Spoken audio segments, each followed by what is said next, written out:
Bonjour, bienvenue sur cette vidéo des Brothers, je suis Florent, et dans cette vidéo je vais vous présenter un deck qui mêle, qui est un peu un hybride entre le contrôle et l'aggro, deux choses que j'apprécie beaucoup dans ce jeu, donc avec Calquestis, qui est héroïsme et jaune en tant que leader, et une base bleue qui permet de générer le jeton force, dont nous aurons besoin, et je vous expliquerai pourquoi. Avant de commencer la présentation du deck, je vais expliquer le pourquoi du comment de cette vidéo, pourquoi je fais cette vidéo.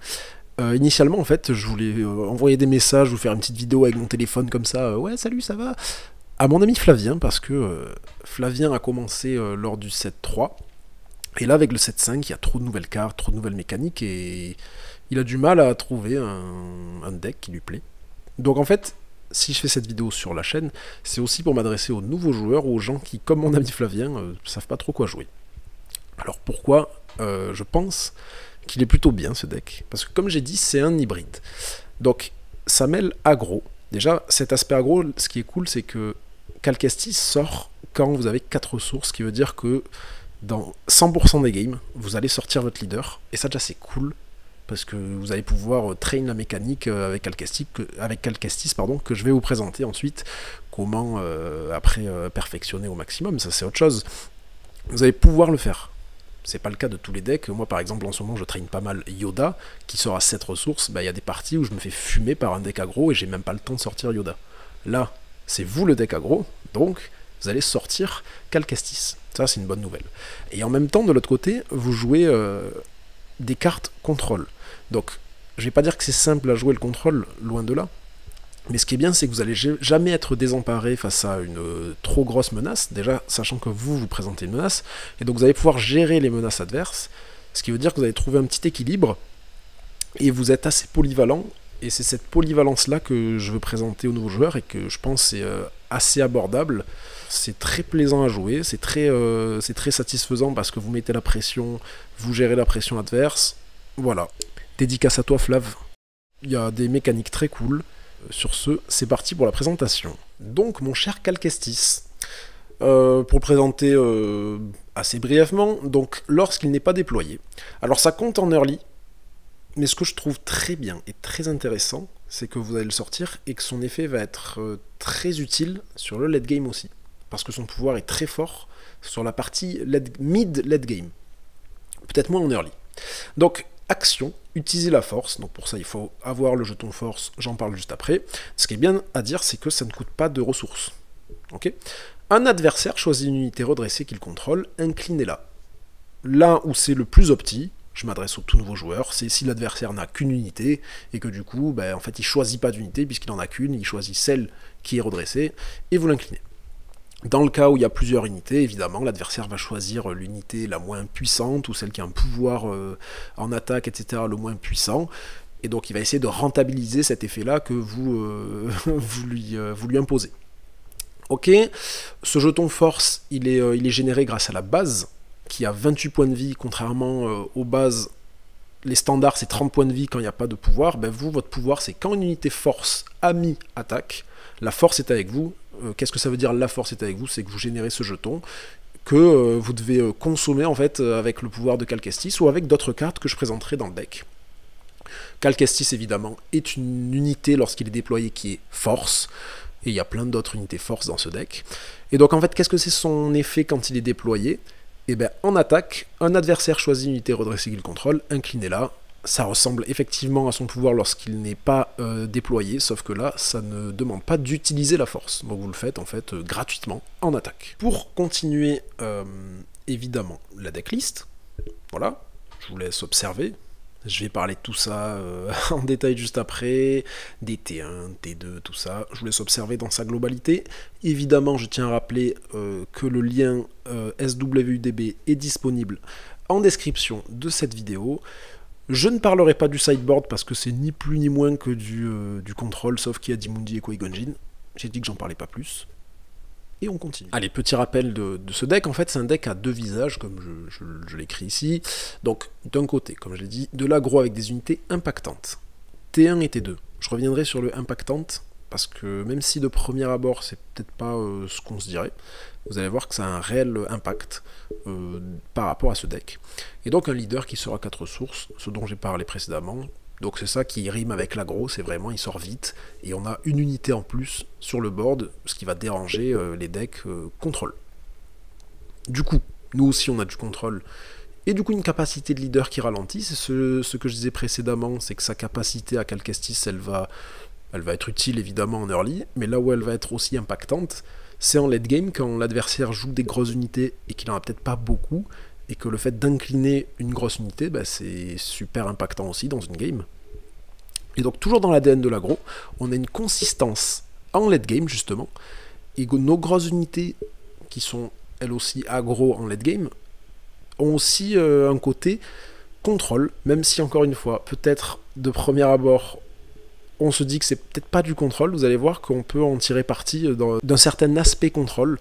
Je pense à Qui-Gon Jinn, dont je parlerai après, qui a vraiment un impact, qui a un très gros impact par rapport à ce deck, et par rapport au fait que soit Cal-Kestis le leader, évidemment. Les unités T1. Alors j'en ai pas parlé juste avant, mais évidemment, quand on fait le deck building de ce deck, on se dit, bah, la base bleue qui dit qu'on génère le jeton force, dont on a besoin avec le pouvoir de Cal-Kestis, évidemment, et ben en fait c'est un petit peu pénible, parce qu'il faut se dire, je dois jouer une unité force, le tour d'après elle doit se redresser, je dois attaquer, et enfin je génère la force. Ben, c'est un petit peu contraignant. Donc en fait, nous, quand on build ce type de deck, il faut se dire, il nous faut des unités embuscade, parce qu'elles attaquent tout de suite, et elles génèrent la force tout de suite. Ça c'est très important. Et tout au long de la présentation des unités que je vais vous présenter, c'est une réelle importance, et notamment que toutes les unités terrestres de ce deck sont des unités force. Vous verrez après pourquoi je précise cela. Donc on a l'ermite mystérieux en 3 exemplaires, embuscade, 1 en attaque et 4 en point de vie. Pas des stats incroyables, mais le but c'est de générer la force. Voilà pourquoi je dis que c'est impactant, parce que tout de suite ça nous permet de générer la force et de pouvoir utiliser le pouvoir du leader. Très intéressant. Le sage discret, eh ben lui, il n'a que 2-2 en termes de body, sauf qu'il est protégé. Et à moins que l'adversaire ait un contrôle tout de suite pour le gérer, ben, il y a de fortes chances qu'il soit encore vivant au prochain tour et qu'il puisse attaquer, et encore une fois générer le jeton force dont on a besoin. Le chasseur N1, ce qui est impactant, je le mets qu'en 2 exemplaires, c'est qu'il a 3 en attaque. Et que pour une unité qui coûte 2 ressources en aérien, c'est très fort. Et Yaddle, on ne présente plus Yaddle pour les joueurs compétitifs. Body de 2-4, récupération 1. Franchement, c'est incroyable. Force, Jedi, République, des traits qui permettent plein de synergies de manière générale. Et en attaque, en effet, bon, qu'on va peut-être pas tout le temps faire, mais chaque unité Jedi ami, alors on n'a pas que du Jedi, bien qu'on ait beaucoup d'unités force, toutes ne sont pas Jedi. Chaque unité Jedi ami gagne récupération 1 pour cette phase. Ce qui est intéressant, c'est vraiment le 2-4 et la récupération 1 native. Parlons des T2, bien que ce soit intimement lié avec les unités T1, je vais vous en parler justement avec l'entraînement chienne, qui est la 3e carte affichée sur cet écran. Donc, en 3 exemplaires, intercepteur du Concord Down, du 1-4 Sentinelle, ça ralentit, c'est un petit peu dans cette idée de contrôle. Cette unité a +2 tant qu'elle défend. C'est vraiment une unité qui est là pour bloquer avec la sentinelle. C'est clairement pas avec ça que vous allez grignoter des 1 point de vie et gagner une game. Mais par contre, ça ralentit l'adversaire. Donc, impactant en tant que T2. Vernestra Ro. J'ai sûrement mal prononcé. J'ai rien inventé sur cette mécanique, mais du coup, là où le jeton force a vraiment un réel intérêt, c'est que là, une fois joué, vous pouvez utiliser la force, dans ce cas, redresser cette unité. Alors la mécanique, que je n'invente pas du tout, c'est T1, que ce soit avec l'ermite mystérieux ou avec le sage discret, au tout début du T2, vous avez attaqué, vous avez généré la force, ben en T2, avec Vernestra Ro, j'ai sûrement mal prononcé encore, vous la jouez, vous utilisez la force, elle est redressée. Le mieux c'est que vous faites ça quand l'adversaire n'a plus de ressources et qu'il ne peut pas la gérer tout de suite. Et du coup, tout de suite après, vous attaquez, vous tapez 3 sur la base et vous générez à nouveau la force puisque c'est une unité force. Voilà. Et donc, enchaînement chienne, ça coûte une ressource. Et sur un T2, ben, on peut jouer, combiner avec les unités T1 qui sont force. Donc, ce ne sera pas l'unité aérienne, ce ne sera pas avec celle-ci qu'on pourra l'utiliser, mais jouer une unité force de votre main, elle gagne embuscade, donc du coup on va pouvoir générer la force tout de suite, et surtout, la prochaine fois que des dégâts devraient lui être infligés à cette phase, bah du coup, quand on va faire embuscade, prévenez 2 de ces dégâts. Donc il y a 2 dégâts que vous ne subissez pas. Assez parlé du T1 et du T2, normalement là je devrais parler du T3, mais c'est surtout je vais vous parler de Cal-Kestis. 2 secondes. Donc, surtout, ne le sortez pas à poil quand l'adversaire a ses 4 ressources, quand c'est le T3, quand vous pouvez sortir Calcastis et que vous aussi vous avez 4 ressources. Justement, là je vais en fait parler un petit peu du contrôle juste après. Il y a une carte parmi ces cartes contrôle qui est très très impactante et qui combine super bien avec Calcastis, mais là pour le coup, les nouveaux joueurs, vous allez faire des erreurs lors de vos premières games. Mais vraiment, analysez votre jeu, posez-vous les questions, pourquoi là je me suis fait avoir, pourquoi là j'ai pas pu le rentabiliser à fond. Mais la carte dont je vais parler juste après, il faut vraiment bien la combiner, bien la synergiser. Et si c'est bien utilisé, vous allez voir, ça va faire des ravages. Donc après, ça c'est l'expérience de jeu, les cartes contrôle. Alors c'est clairement pas mon habitude de proposer ces cartes contrôle, puisque moi clairement, mes cartes préférées en contrôle, c'est mettre au tapis et triompher. S'ils sont pas. Bon, elles sont en side. Mais du coup, coup écrasant, 2 exemplaires. Pourquoi? Et T2, si vous avez joué une unité, l'adversaire aussi. Si vous avez l'initiative et que vous jouez ça en premier, vous avez l'avantage. Et c'est l'adversaire qui va courir après, qui lui va poser l'unité, vous attaquer, etc. Et surtout, là où c'est intéressant, c'est si l'adversaire joue un petit véhicule à 1 ou 2 ressources et joue un pilote dessus, donc il mise gros là-dessus ou des améliorations, que sais-je, vous éliminez une unité non leader qui coûte 2 ou moins. Donc ça marche pas si l'adversaire déploie en tant que pilote son leader, puisque c'est une unité non leader. Seulement 2 exemplaires, coup écrasant, parce que vous allez voir, je pense que la chute du rival mérite plutôt 3 exemplaires, et du coup, abattre le dragon, lui aussi 2 exemplaires. Et pourquoi je mets abattre le dragon et pas triompher, où on est sûr d'éliminer une unité? Là en fait, les petites unités, ou on les gerbe avec le pouvoir de Calcastis, puisque l'adversaire va choisir les petites unités, ou alors si l'unité a une grosse puissance, 5 ou plus, et on va pouvoir l'éliminer pour 4 ressources avec abattre le dragon. Et en fait, en 3 exemplaires, c'est la chute du rival. Éliminer une unité, en fait, ça veut dire éliminer tout sans restriction, donc même un leader. Et donc en fait, comme des decks en ce moment qui sont méta, comme Kylo par exemple, si il n'arrive pas à être létal tout de suite quand il sort, on va l'éliminer tout de suite. Un Anakin, on va l'éliminer tout de suite. En fait, un gros leader, c'est vraiment là pour éliminer un leader qui sort à 6 ressources ou plus, et vraiment l'annihiler tout de suite. Ça y est, j'ai fait le tour de toutes les cartes contrôle. Non, non, non, la force est avec moi. C'est clairement une des cartes les plus impactantes dans ce deck. Alors on l'ajoute T3 à 4 ressources, et vraiment, j'incite au maximum de la jouer le plus tôt possible dans la game, parce que c'est vraiment impactant, et ça demande à l'adversaire de vous courir après, et ça c'est trop bien quand on est un deck qui se veut hybride, aggro, contrôle. Donc en fait, l'aspect contrôle, pourquoi je dis ça? Choisissez une unité amie et donnez-lui 2 jetons expérience. En l'état, ça semble être assez aggro, puisqu'on donne de l'expérience, donc on va taper plus fort, on a 2 points de vie en plus aussi, certes. Si vous contrôlez une unité force, tiens, comme j'ai dit, le leader est force, toutes les unités terrestres sont force, je pense que ça va, on a normalement on a tout ce qu'il faut. Donnez également un jeton bouclier à l'unité choisie, vous pouvez attaquer avec l'unité choisie. Donc en fait, la condition entre guillemets, c'est d'avoir une unité sur le board. Donc vu que Calcastis il sort tôt, et avec les autres unités qu'on a, il y a de fortes chances qu'on en ait. C'est vraiment la condition, on ne peut pas le faire si on n'a pas d'unité. Et donc le fait de donner le jeton bouclier et d'attaquer tout de suite, ça nous permet de gérer une unité en face, sachant que ça nécessite juste si vous contrôlez une unité force. On peut très bien, du moment qu'on a une unité force sur le board, le faire sur une unité qui n'est pas force, tant qu'on contrôle l'unité force. Donc on peut très bien le faire sur une unité qui est aérienne et qui n'est pas force. Et donc en fait, on va pouvoir gérer une unité, et derrière, on a gonflé nos stats, on a 2 jetons expérience, on l'en fait en une seule action. En une seule action, on a boosté une unité, l'équivalent de jouer des améliorations, plus 2. On a donné un bouclier, et on a attaqué. On a fait 3 actions en une seule, donc ça se veut très aggro, mais si, en faisant ça, on gère une unité, en fait, on se veut assez contrôle, mais derrière, on met la pression. Ou alors, ce qu'on peut faire, c'est si Calcastis sort, et que l'adversaire a utilisé ses ressources, et que vous savez qu'il ne va pas vous le gérer tout de suite, vous le faites sur Calcastis, et en fait, vous n'allez pas faire 3 actions, vous allez même en faire 4, puisque en attaque, vous allez pouvoir incliner une unité. Mais alors, c'est plus tricky. Ça dépend de quel leader vous avez en face, quel deck vous avez en face. Ça se fait pas comme ça. Et sur Calcastis, d'une 3-4 avec les 2 jetons expérience est devenu une 5-6. Et pour peu que vous ayez attaqué la base, et en fait, c'est une 5-6 avec un bouclier, prêt à créer une menace avec son pouvoir pour les prochains tours qui est d'incliner une unité. C'est un leader, 5-6 avec un bouclier. Pour l'adversaire, c'est difficile à contrôler. Surtout lorsqu'on n'est que T3, T4. À présent, les unités mid-game pour ce type de deck. On a Cherut, qui est sentinelle, à sortir à 4 sources si vous voulez protéger Calcastis. Quand cette unité est attaquée, avant que les dégâts ne soient infligés, vous pouvez utiliser la force. Ça tombe bien, on a vu qu'on avait plein de raisons de générer la force, on a plein de manières de le faire.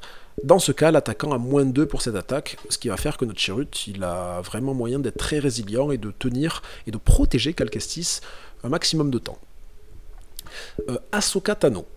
Donc, son effet trop fort, c'est une fois joué, un adversaire défausse une carte de sa main, si c'est une unité, vous pouvez incliner une unité, très fort. Les stats 3-5 pour 4, ça on passera. Maintenant, en unité à 5, on a Plo Koon, 3-6, embuscade, pour générer la force, très cohérent dans ce deck, et coordination, avec un leader qui sort assez tôt, c'est cohérent aussi puisqu'on a de grandes chances, avec Plo Koon en plus, d'avoir coordination, de le faire proc, donc quand on a 3 unités, donc raid 3, on peut aller attaquer une unité, un leader, jusqu'à 6, puisque 3 plus raid 3, il tape à 6, Plo Koon. Le vaisseau d'Obi-Wan, très impactant, et on a le Stinger Mantis, qui a plus ou moins le même effet, puisque une fois joué, vous pouvez infliger 2 dégâts à une unité inclinée, il y a de fortes chances, quand on a Calcastis, qu'en face il y ait des unités inclinées. Donc ce sont des vaisseaux qui ont le même coup, le même body, et quasiment le même effet, dans le sens où le vaisseau d'Obi-Wan c'est que du spatial et ça nécessite de se mettre un dégât. À présent, les cartes late game. Alors, sauf Luke en 3 exemplaires, les autres sont 2 exemplaires parce que je voulais pas en mettre que 2 parmi ces 3. En 3 exemplaires, je préfère faire 2-2-2 pour offrir des possibilités différentes. Déjà, elles sont toutes force. Bon, comme j'avais dit depuis le début, toutes les unités terrestres sont force. Donc elles sont toutes éligibles à être combinées avec entraînement chienne que j'ai présenté avec les unités T2, donc cet événement pour 1 qui permet de donner embuscade. Pas nécessaire pour Qui-Gon qui a déjà embuscade nativement, mais elles sont aussi éligibles à être combinées avec la force est avec moi. Super fort du coup. Donc on a Obi-Wan Kenobi qui est sentinelle.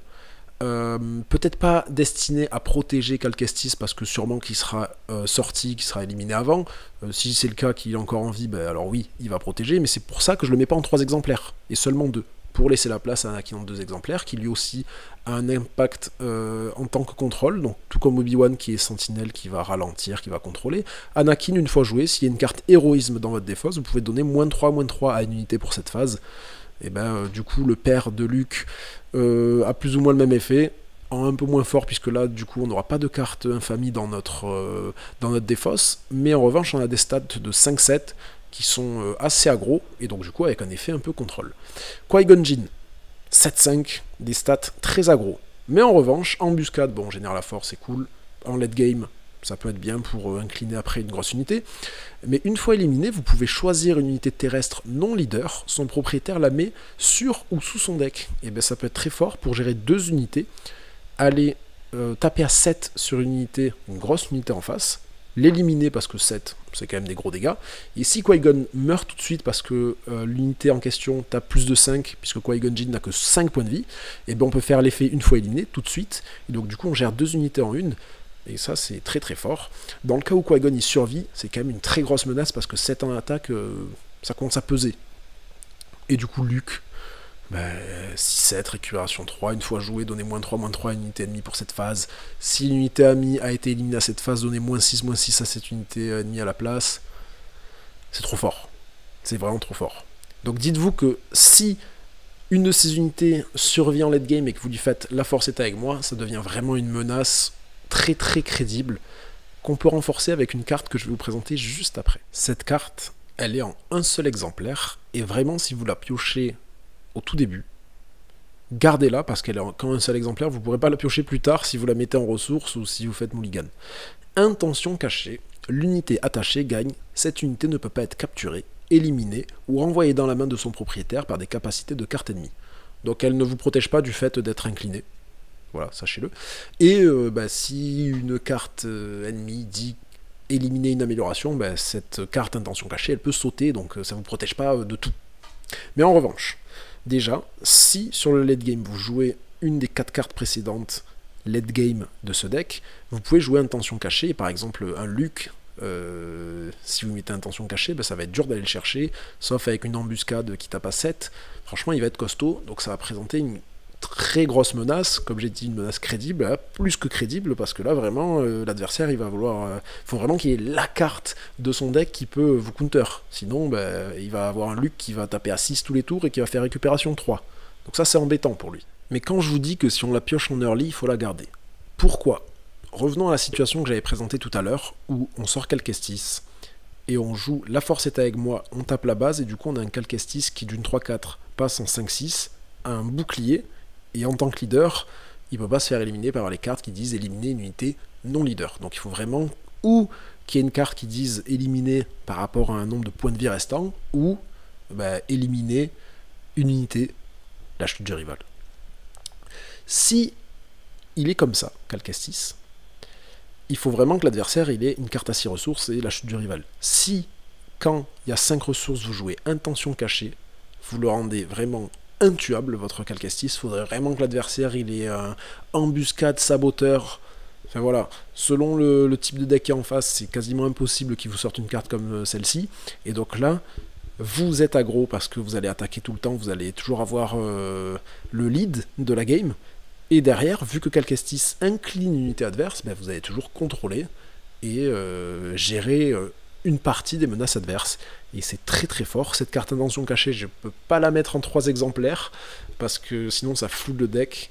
Mais vraiment, si vous l'avez, ça peut changer la game. Et donc, si on part dans late game et que on commence à piocher des cartes, il y a forcément un moment où il y a des chances de la piocher. Si c'est utilisé au bon moment, ça peut changer la game, vraiment. Voilà. C'est tout pour la présentation de ce deck, mais j'ai quand même quelque chose à vous rajouter. En complément de cette vidéo, j'ai créé dans la rubrique short une petite astuce, les astuces de Flow des Brothers, je ne sais pas si vous connaissez, il y en a qui regardent, qui va bien avec cette vidéo, qui explique une petite combine en early, avec justement ce deck Calquestis. Donc j'espère que ça vous a plu, et sur ce, il ne me reste plus qu'à vous dire bon jeu.